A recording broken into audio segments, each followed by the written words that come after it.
Okay, Boker Tov. Today's daf is daf Samach Ches in Bab Mציעא. As we learn from Chemical Basis Raw and Sunnah Batzar B'Shibya, we're at the fourth line on the page. Daf Samach Ches. Amar Bashi, Amali Savi the Masa Masachia, the elders of that town, Masa Machasia, the city of Machasia in Bavel, Sam Mashkanta Shasa. A regular mashkin, if it's unspecified, is for a year. That means that if I lend you money, again, the example we gave yesterday, the Malva, let's not say Malva, the Malva lends the Lova $1,000. What did we say yesterday? $3,000, $10,000, whatever. Let's say it's $3,000. And he doesn't say how long, and the Lova gives him his field as a mashkin, as collateral, as a mortgage. It's at least a year. If he didn't specify how much it is, if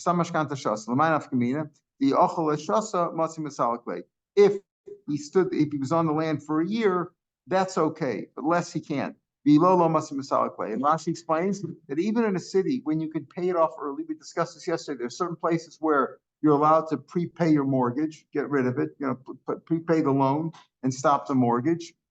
In some places you cannot.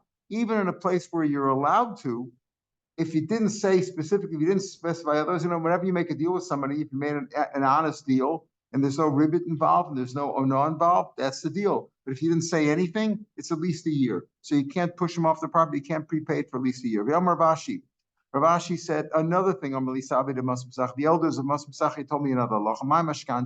What is the source of the word mashkanta? Mashkom, right? We said a mortgage, a deposit, a collateral. What is that? Not a deposit, a collateral or a pledge of some sort. What does that mean? The shchuna gabe. He's right there. He's living with you. He's abiding with you. What does that mean? That it's like the person, the mortgagee, like the bank who has your house, right? Who has your house as a mortgage. He has the first right of refusal. Dina bar metzra is a halacha that we'll discuss elsewhere in Baba Basra also. That what is that? That if I have a field abutting your field and you want to sell it, you should give me the first right of refusal because it's an advantage to me to have two fields together. So if you want to sell your field and I field is next to your field, before you put it out on the market for anybody, you should sell it to me. Bar metzra means the border, the one who's neighboring. It's the same thing over here, that the one who has the mashkan, if the malva has the lova's field and now the lova wants to sell his field, the first right of refusal goes to the malva who's on the property now. Pardon? That's a chiyuv. Yeah, it's a chiyuv. Right. He's no, he doesn't have to give it back, but he's over on the deed of the bar metzra. It's a din drabanan. Doesn't have to give it back. He can't. I don't think he can claim it in court. But if he's willing to pay the price that other people, if other people want to pay more, you have the first right of refusal. Because if other people pay more, then you can't. We'll discuss some more in Baba Basra. But the rule is bar metzra that if he wants to sell it, that if the lover wants to sell it, that he has the first right of refusal. Okay, so he has the first right. Rashi says,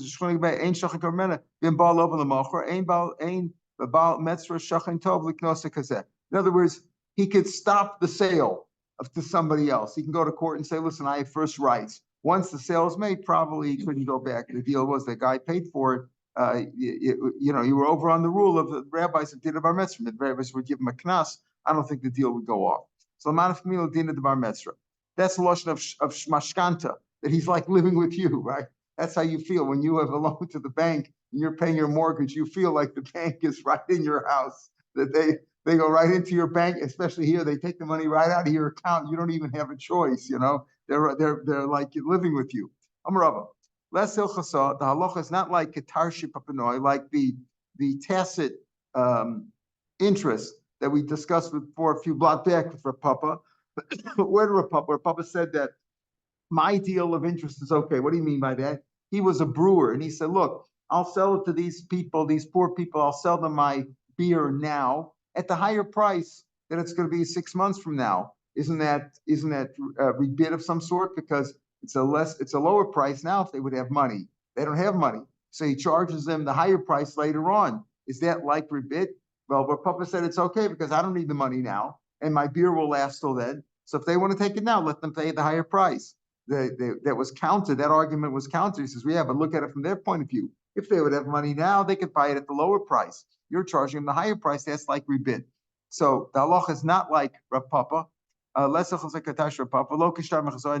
shtaros of from Chuzanoi, which from the Chuzah was also Mechuzah was a place in Babel. We'll see what that shtar was. We're going to explain not like the people who leased in Nashor. What does that mean? We're going to explain what that means, like the leases or the tenancies in those places. So it explains all three. Katasha Panoi, Katasha Rav Papa, like we explained before in the case of the brewer, that from his point of view, it's not ribit, but from the Lova's point of view, the poor people who are paying him the higher price later on, that's like ribit. In other words, if they would have money now, they could buy it now at the lower price. So instead, he charges them the higher price. They only have to pay it later on, but it's like ribit from their point of view. So the halacha is not like Republic. You may do that. And then the other day when we said who the halacha is like, we skipped that one. We didn't say the halacha is like them, right?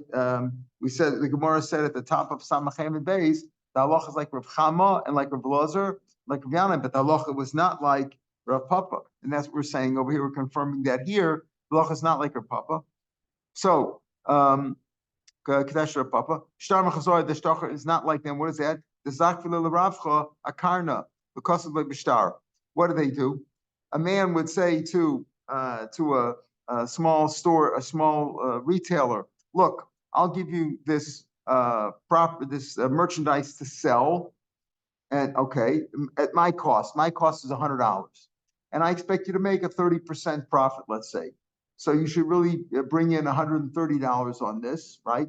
You should sell it for $130, and let's say we'll split the profits. So you got to give me back $115, the cost of the goods, and we'll split the $30 profit, now the $115. So he writes him a shtar, you owe me $115. Is that fair? Well, it might work out okay, but it may not. Maybe you won't be able to sell that at a profit, right? It's an assumed profit. It's like a consignment that it's on consignment, but he's assuming he's going to make that profit. So what they would do is, they include the profit, the assumed profit on the Karen, on the principal, because of the shtar, and he writes the shtar. He says, he can't do that. Who said there'll be a profit? You can't be guaranteed of that. Mar bar Ameimer, listen to this case. Mar bar Meimer, Mar, the son of Ameimer, said to Rav Ashi, his father, this Mar was saying about his father, Ameimer, that his father does that, my father does that, but he also kamei. And if the retailer who comes to him and says, listen, I couldn't get that $130. Nobody wanted to buy it. I had to sell it at cost. There was no profit.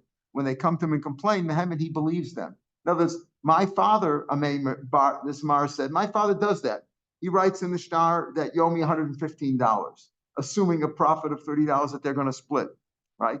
And if the guy comes and says, we didn't make any profit, he believes him. So it's okay that way. That's fine if the guy's around, if the father's around, okay, that works. You trust me. I'm giving you a shtar that you owe me, or the Ameimer wrote a shtar, you owe me $115. He doesn't really owe him $115. He owes him $100 for the goods, right? That was the cost of the goods. And if there's a profit, he'll take half the profit, $15. So so Amar said, my father did that. And if the guy said he didn't make any profit, he believed him. He says, the Gemara says, that's fine if the father's around, right? Let's say the father, Ameimer, dies. And the shtar falls to the Yisomim. The Yisomim don't know all those details. They just say, hey, the father has a shtar, an IOU on this retailer that he owes him $115. What are you going to say there, what are you going to do there? This is a famous line in Koheles where he says, like a mistake, an inadvertent phrase that came out from the ruler, and it happened. In other words, he says, oh, your father does it that way? Your father, Ameimer, does that? That's fine if your father's around. What happens if your father dies? His father then died. In other words, it's like Al Tiftach Bela Sudden. Says, what happens if your father dies? His father died. Died. So it's not a good idea, and that shtar is not a good thing to do. Hakira Nashoy. What is the tenancies, the leases of Nashoy? What is that? The Kasviach, this is what they used to write. Mashka Panyara La Panya. What happened was this again. Malva and the Lova. The Malva lends him $100. The Lova gives him his mashkin, the land, right? Okay. Then afterwards, the lova needs the prop. What happens? The lova gives the malva the mashkin, the field, right? As a mashkin, the mashkanta. But the lova needs to work the field to make the paris. So the lova then goes and rents it or leases it from the malva. He had given it to him as a mashkin, and now the lova now and goes and pays the malva. Not only does he owe him the $100, let's say, for the loan, but now he's renting the field his own field that he gave as a mashkin. He's renting that back from the malva. And then he rents with him. He says he shouldn't do that. All these things, he shouldn't do that. Why? When did the malva own it that he could rent it back to him? He doesn't own it. It's just a mashkin. When did he buy it that he could give it back to the lova? The Gemara says, they talk right this way. What do? The lova needs lova says, okay, I have a field, but I need to work it. I need to rent this. I'll rent it back from you. What does it look like? He owes him $100 for the loan. He rents it back for another $20. It looks like rebit, right? The malva lent him $100, and the lova is now giving him $120. He owes him $100 for the loan plus $20 to rent it back. So he says, in order so that people should be able to lend money, they did that custom. This is what they write. The malva writes, I acquired the field as a mashkin from the lova, and I worked it for a while. In other words, like Rashi says, he worked it for a period of time with nechaisa, deducting, like we saw yesterday. You have to deduct, per year, per annum, you deduct X amount from the loan so that it looks more like a lease and not a loan. You remember we said, if the malva lends the lova $3,000 and the malva is on the field for a year, so he deducts, let's say, $1,000 per year. So then it looks like he's just leasing the field for 3 years, and he deducts X amount per year he's paying, so that it doesn't look like rebid. So he says he does it this way. Now that they do it that way, the malva says, I acquired the field, and I worked it for a while and deducted. And then I rented it back. I leased it back to the lova. Now that they do that, the Gemara says, they do that. In other words, otherwise no money would be available to the lova. He wouldn't be able to, if the malva wouldn't be able to do this and lease it back and get some money there, no, they wouldn't lend out any money. In other words, like the reason we have heteriska today. If you wouldn't have heteriska today, commerce couldn't be done. There would be no capital. People are not going to give out their capital for nothing. So in order so that there should be capital in the market, they do that. Since now we do that, shopper dummy, then it's okay. But the Gemara says, Balav Milsi. No, it's not. It's not good. This is not good. Even if he did it that way, it's still ribis. It's also ribis. Gemara Rashi says, because there's no suffix. In other words, in a case where we said before, a malva lends the lova $3,000, and every year he stays on and when the lova gives him the field, he's on the year. Every year he's there, deducts $1,000. But it's really the malva is not for sure getting any profit. Maybe the field will produce, maybe it won't produce. He's paying effectively $1,000 per year for a lease. That's what he's doing. But over here, where he gave him a $100 loan, and then he takes the karka as a mashkan, and then he rents it back to the guy, he's for sure getting the extra $20. That looks more like rebid, and that's forbidden. So Gemara says, look, it's not like this in any of these cases. Now the Gemara is going to go to a different thing. There's a thing called an iska, which is half profit and half loss. What do you mean? Machtas means this. Listen carefully, because this is going to carry us through the next block, even into tomorrow. They forbid, the custom was to do it this way. A man would say, let's do a joint venture. I have some merchandise or some capital or some animals, and I'll tell you what, we'll go into a joint deal. I'll give you the money, the payers, whatever, the produce, the animals, whatever, and it's half yours and half mine. What do we mean by that? Half of it is mine, half the profit will be mine, half the profit will be yours. When half the profit is yours, you're taking responsibility for that half of the assets. I'm giving you assets, either cash, animals, produce. Half these assets you're responsible for. That means it's a loan. That means if it goes down in value or you lose it, you owe me the money. Okay, so let's say the assets are worth $100. I'm giving you assets, either cash, produce, animals, whatever, and it's worth $100. Half of it is a loan, $50 you're responsible for. If it goes down, you lose it, or the value goes down, you're responsible for that. The other half is mine. Now, when you make profit, half of the profit's mine, half the profit's yours. The part that's yours, in other words, on the basic principle, the cost of the $100, I expect my $100 back, right? But $50 of it is yours. You're going to make the profit on the $50. And if you lose it, you still owe me the $50. The other $50 is mine. You're not responsible for it, but if something goes wrong, but if I make any money, that's mine. If you make any money, we're going to split it. What happens over here is this. Effectively, the lova, he has a loan of $50, right? And he owes that $50 back, but he can make profit on it, profit or loss. But he's also selling my stuff. He's always making a profit on my $50 value, the stuff that he's holding for me. So he's working for me for what? What's he getting paid for? Is he getting paid? What's he getting over here? For the loan that he took, the $50 loan, half the produce, half the money, whatever it was, for that half of the money that that it's a loan effectively, he can make money on his half or lose money, but he's selling it together. The produce is all, it's a joint deal. He's going to make money or lose money. If he loses money on the whole deal, I take responsibility for my half, he's responsible for his. He has to pay me the $50. But if he makes money, we split it. Okay, fine. What's he getting for this? What's he getting for this? Oh, he's getting, actually, he borrowed my money and he's able to make money on it. But in return, he's working for my 50% too. He's making money for me. That's rebit, because he borrowed effectively half. And for his half, that in return for his borrowing the money, I'm charging him that he has to work for me. What does he have to do? He has to go sell my half too. That's rebit. Unless I pay him. Let's say I give him a wage. Okay. So I'm telling you, listen, you're working for me. Go out and sell this. You're a salesman. Go out and work for me, and I'll give you a wage. That's okay. But if I don't give him a wage, what is he doing? He's effectively borrowing half, and he's responsible for the half. And in return for that, he's working for me for nothing. That's rebit. You have to understand the concept here, because all the cases follow from that. So the Mishnah says, Ein Moshivan, you don't set up a shopkeeper, a store, l'machzas schar, for half the profits. This is the case we're talking about. Because in the case where you set up for half the profits, it's basically you're responsible for half and you're not responsible for the other half. All the profits will share. If it's all a loss, you owe me for your half, you don't owe me for my half. Okay, but you're working for me. You don't do that, because since half of it is a loan and you're working for my half too, that's rebid. So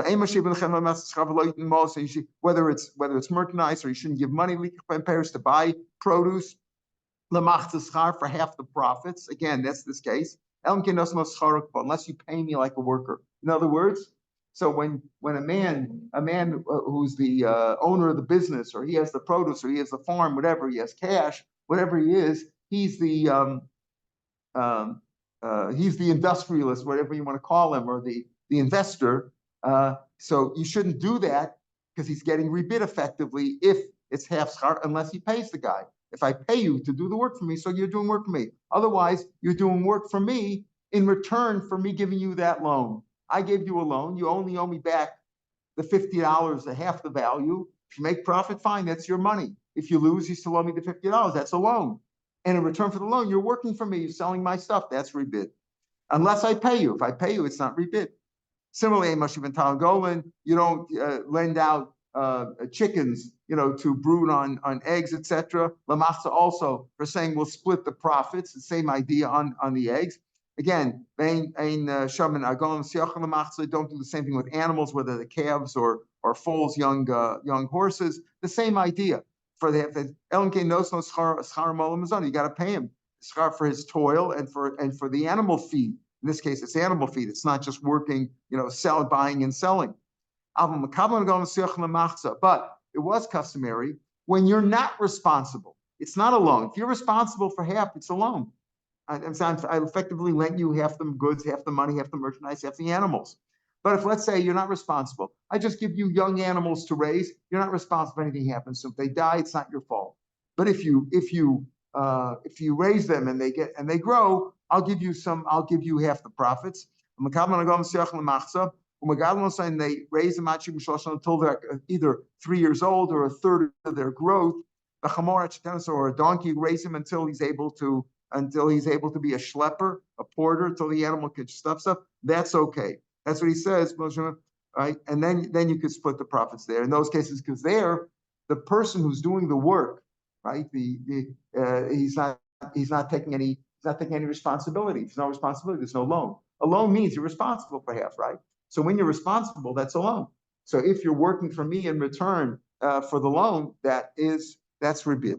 You're getting something for nothing. Tana.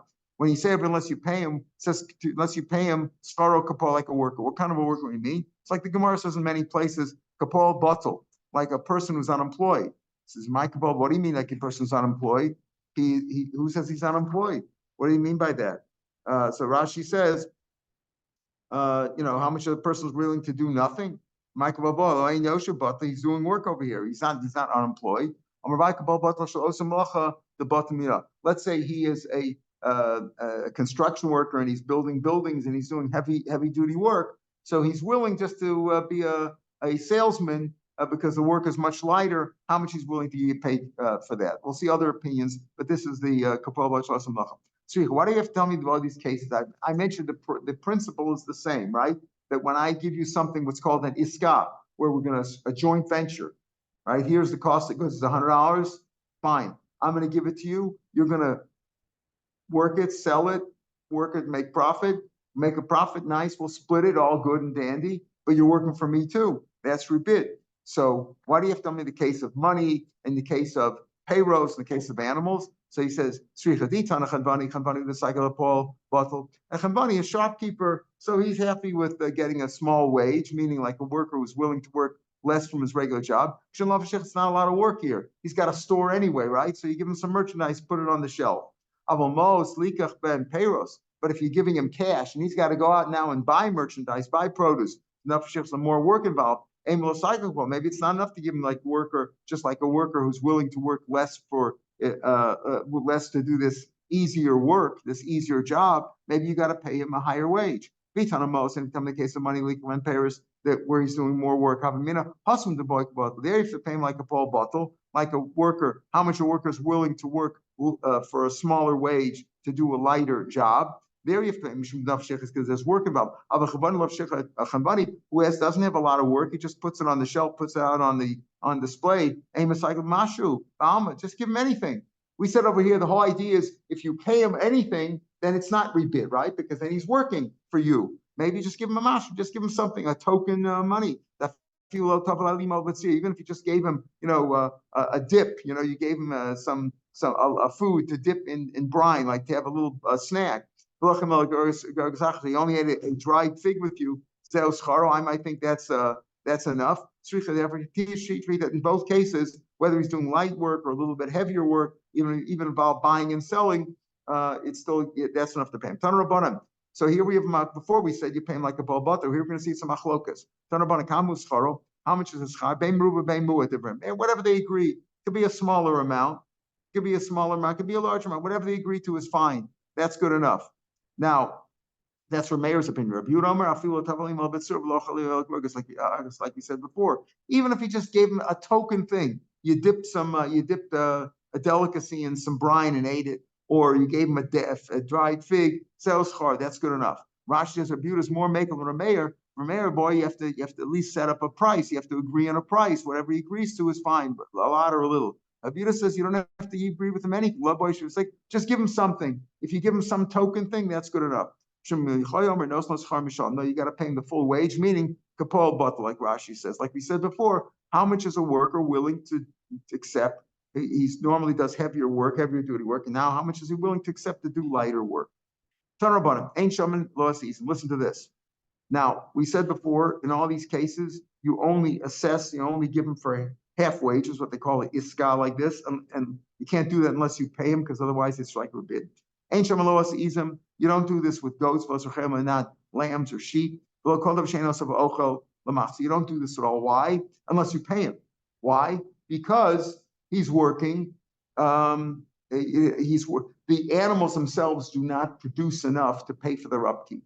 So again, let's say somebody gave me animals to raise, right? And we said we'll raise them and we'll sell them and we'll share in the profits. So again, if I'm responsible for half, I'm like a borrower, and in return for that, I'm working for him. So therefore, that's rebit unless he pays me. But so he says, you don't do unless you pay him. Maybe you'll say, wait a minute. But the animals, as I'm raising them, they produce. They throw off some profits anyway. if I have these animals, I get the shearings, I get the fleece, and there's milk. In other words, I'm being paid effectively, right? What do we say? You can't do this kind of a deal unless you pay me, right? Because if you pay me, then it's not rebid. Then it's not like in return for the loan that I'm responsible for half, I have to work for you because now you're paying me, you're giving me the stuff. So you can't do that, right? So he says, you don't do this with goats and with sheep because they don't produce anything to pay for their upkeep unless you pay them, unless you pay me. In other words, that's not a payment. So the Gemara is going to ask about this. What do you mean? They are producing. You do that with goats, because you can milk them. So there is milk there. So in other words, effectively, the guy who's doing the work keeps the milk. So he's getting paid. Keeps the milk. That's what Achelim and the sheep. They should go this because you can get the shearings, the fleece, the shotvos. And when they go through the rivers, when you take the flock through the river, a lot of the fleece comes off. You get the fleece there, or mortos, or when they go through thorns, it's plucked off. In other words, there is fleece there, so there's something here. Vesanagolis, and there is Tanagolis and Meshios because the Tanagolis, the chickens produce eggs. So there is something that they're getting in return there. So the Tanakama, so I don't understand the Tanakama. What do you mean? The Tanakama says you can't do this with goats and sheep because if you don't pay them, it's rebid, and they're not throwing off any profit. What do you mean? There is milk and fleece. What's going on? The Tanakama, lo suffik l'schar, isn't that enough? Lo sipek or lo suffik l'schar, isn't that enough for the as payment for his work and for the animal feed that they need? Every farmer knows you get milk and you get fleece, so he's getting something there. So everybody agrees if there is fleece and milk, everybody agrees that that's payment. So I could do a deal 50-50 like that with if I give you goats or sheep or anything like that, or you give me them and I'm the worker and I accept half responsibility and we share the profits equally, I could do that. Why? Because I'm getting paid. What's my payment? Not a check. I don't get a paycheck, but I get to keep the fleece and the milk. Keep looking. Machlokas has been a suba v'tusri. We're not getting the real milk and the real fleece. We're talking about the leftover milk, the whey, just the part of the milk that's not really milk. Right? You need it for milk, but it's not the milk. Keep looking at suba v'tusri, or the extra stuff, the stuff that the remnants of the fleece, like we say, that gets plucked off or that falls off in the water. Tanakama saw like Rav Shapiro. Tanakama like Shemichoy Domer. Those you got to get paid in full. This is not being paid in full, just keeping the junk, keeping the residue of the milk or the fleece. Rav Shapiro holds like his father, Rav Yehuda, who said any payment, even if you only dip with him in the brine, even if you only had one dried fig, that's good enough. And that's the machlokas fair. Tanarabana, maskeras isha lachaverta tarnagolis b'shnei afrochim. You do this. A woman has a chicken. Now the chicken was rented out to brood on eggs, so that they should produce chicks, right? I have a chicken. You have a lot of eggs, and you need my chicken. So you've heard of rent a car? Well, rent a chicken. That's okay. You can rent a chicken. I rent out my chicken, and what's my payment? 2 eggs a year. Give me 2 of these eggs a year. Rashi says bishana, right? Bishana. You give me 2 chicks a year. I'll rent you out my chicken, and you have my chicken. You can keep that for a few years, and my payment will be I want 2 chicks a year. Is there anything wrong with that deal? No, that's a rental. Not a problem with that. But let's say the woman says we're going to do a deal in Iska, like we're going to split the profits. I have the chicken, right? And you got your eggs. We'll split the chicken. We'll split the chicks. Now we've got a 50% deal. Now the lady who's the owner of the eggs is also partly responsible, right? Partly responsible. Rashi says over here they're all responsible. Rashi says, take a look at Rashi, right? Even where we are, Isha, a little bit above that. Isha, she's allowed to rent out give me eggs. Give me your eggs. I'll rent you out my chicken. Then my chicken will sit on your eggs. I'll take. If they split a pligi bar, that's machlok. Rab Shimon. Shimon says it's not good. The chalosh and chaluk is iska. It's an iska, like we said. Ukrova said, kischar. You might lose money. In other words, in this case, she says, listen, I have my chicken. You give me the eggs. and we'll split the profits. But over here, I'm responsible for half the eggs now. I'm responsible. It's partially alone. When you say you're going to split it, the splitting, it's not like we understand today a regular investor as a loan, but the iska that we're talking about through this mission, this Gemara, is that kind. When we talk about an iska, we're going to split the profits, meaning I'm responsible for half, you're responsible for half. Palga milva, half it's a loan, right? Since the responsibility for half the eggs is on her or the one who has the chicken, if I'm renting it out, I'm not responsible for it. I'm renting out my chicken to you, and you're giving me 2 chicks a year. That's a rental. But if we do it if we split a joint venture, then effectively I'm responsible for half the eggs, and then in return for that, I'm giving you the work, and therefore it's like rebid. So that's what it says. Isha Sham the Tana goes back in the Gemara. Rav Yehuda says it's okay. Even in that case, it's okay. Rav Shimon also. Rav Yehuda lo boy schar malo. What do you mean? Contribute. Why is that mutter? That goes against what we've been saying until now. We've been saying until now that when you do a 50% deal like that, a joint venture, you can't do that without paying the worker, the person that you're consigning the goods to, because he's giving you a bid. So doesn't he need at least schar for his toil and the animal feed? It says Ika Bates and Mazaris. The chicken, the owner of the chicken gets to keep the eggs that don't produce eggs, what they call addled eggs like we eat, that don't produce chicks. If they don't produce chicks, he gets to keep those. So Ika Bates and Mazaris, so that is his payment. That is the payment of the woman who owns the chicken. The minigas in some places was that when I give you an animals to watch, right, to take care of, to raise, so we said you can't do it without paying a wage. But what about the wage of schlepping the animals back and forth? If the minig is that you big the schar kateh, that means the schar for portering, for schlepping on your shoulder, for the animal that, in addition to the money that you pay him to do the work, you have to give that. You don't change the minig makom. Shmuel says, he says another thing. He says, no, if you have small, young calves or foals, young animals that follow their mother, you don't have to add anything for that. You just have to pay to take care of the mother, and you don't have to pay for taking care of the kids. Why? Because the kids follow the mother. So Shmuel says, Shaman Egel in Imo, right? In Imo, and as you can include with his mother, Vasiach, or young foal, young horse in Imo. Even in a place where you add on money for schlepping, here you don't have to add on money for schlepping of the kids because the kids follow the mother. So you don't have to add on anything. Says, okay, even if you don't say, you say you don't have to add on anything for schlepping the babies because they follow the mother, but there's still some work involved. Don't you have to pay for that? There's the dung. I guess he gets to keep the dung as fertilizer, right? The person who's doing the work gets to keep the dung. So therefore, you don't pay anything extra. You don't receive any extra wage for taking care of the babies because you get, in return, you get the dung. Like we said before, you get the eggs. In the case of chicken, here you get the dung. The Tanakama, dung isn't worth much. People are mafkir, it's not worth much. So therefore, that doesn't count. And you have to pay him to take care of the babies also. Rav Nachman says, halacha Rav Yehuda. Notice there's no Rambam steichen over here. When we say Gemara says usually hilchos, we paskin that way. Here it's not going to be that way. Rav Nachman says halacha is like Rav Yehuda, who says all you have to give him is give him a token, a token figure, whatever.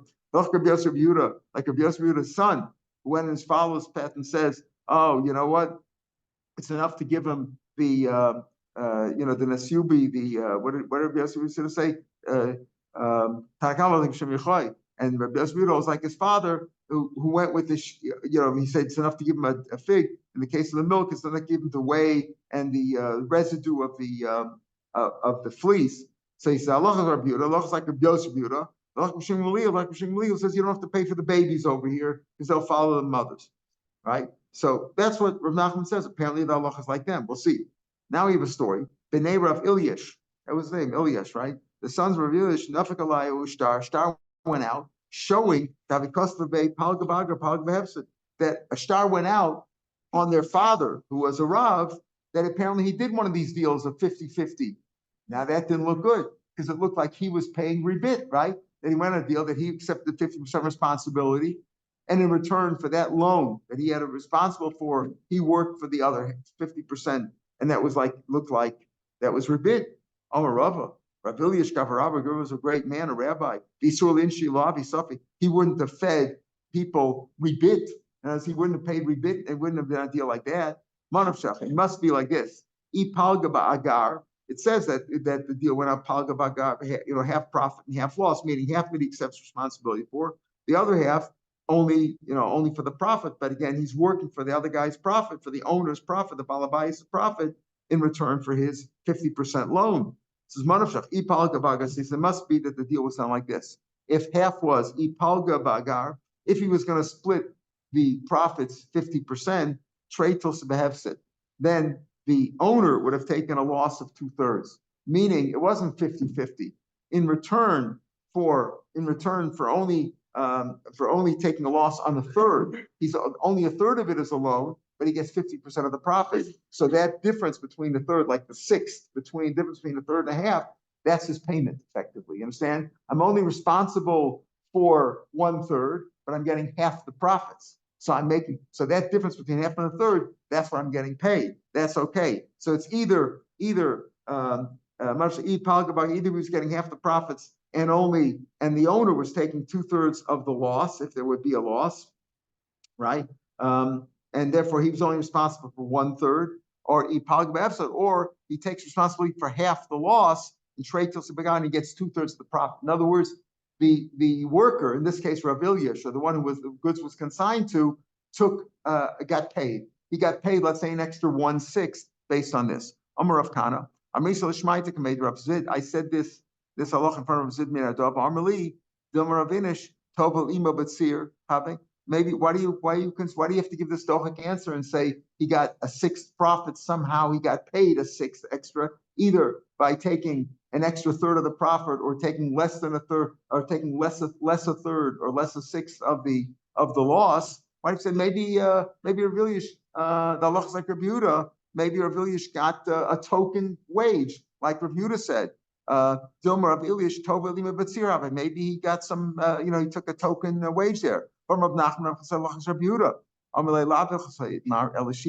when Rav Nachman said that the halach is like, we didn't really say the halach is like Rav Yehuda. He said rather that they all went with the same principle. Itmar. What do you mean? In other words, Rav Yehuda, Rav Yosef, Rav Yehuda, and Shmuel all went with the same shita. You don't say that they just went with the same shita. Why do you say halacha, halacha? Why do you say the halacha is like Rav Yehuda, and halacha is like Rav Yosef Yehuda who went like his father, and halacha is like Shmuel says you don't pay for the animals? Just say the halacha is like the most makel. Lay malach Rav Yehuda the makel bekulu. Rav Yehuda is the most makel. He says just give him a token wage and that's good enough. So why did he say that? Why, we just had this Gemara, the 2 dots on 7 lines from the bottom of the page. Rav Nachman said halacha is like Rav Yehuda, halacha is like Rav Yosef, halacha is like Shmuel. It's all the same thing. Just say halacha is like Rav Yehuda, who's most makel. The answer is he's not really saying halacha is like him. He's saying they all went with the same shita. They were very makel. Rav Yehuda was makel. Rav Yosef was like his father was makel. Shmuel was makel. He's all saying they went with the same shita, but not the halacha was like them. So halacha is not like them. The halacha is really like at the top of Amid Beis that we learned today. Amrabaya kapol batel. You have to pay him like a worker was willing to accept this kind of a wage. Therefore, he had explained that when Rav Ilyash did this kind of deal, it must be that Rav Ilyash got paid somehow. He took an extra 1/6 of the profits, or he took or he took less a 1/6 of the loss, and that's why it wasn't considered rebit. All right, we'll pick up here tomorrow from Amar Rav, about 8-9 lines down on the page. Have a good day, everybody.